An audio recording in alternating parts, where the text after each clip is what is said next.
differently. So the footer uses widgets. Now, widgets are basically elements that are native to the Gutenberg page builder.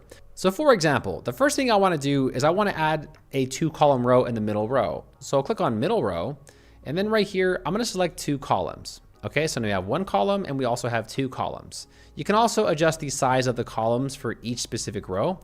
Here I'll go back and I'm going to drag in widget area 6 right over here. Then I'll click on widget area 6. Now here you're going to see that we have this plus, right? And this is where we can add in blocks.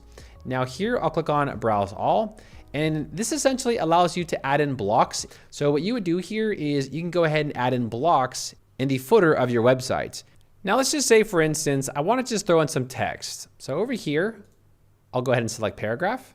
All right, cool. So there I put in some text. Now let's say, for instance, you want to throw in something else below that. So here we have the plus, and then we'll do the same thing, browse all.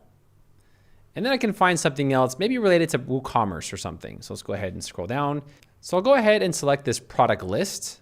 And then you can see that we have 5 products showing. Now I probably just want to show like maybe 1 or 2 because I don't want this thing to get too long. So I'll just go ahead and just put 2.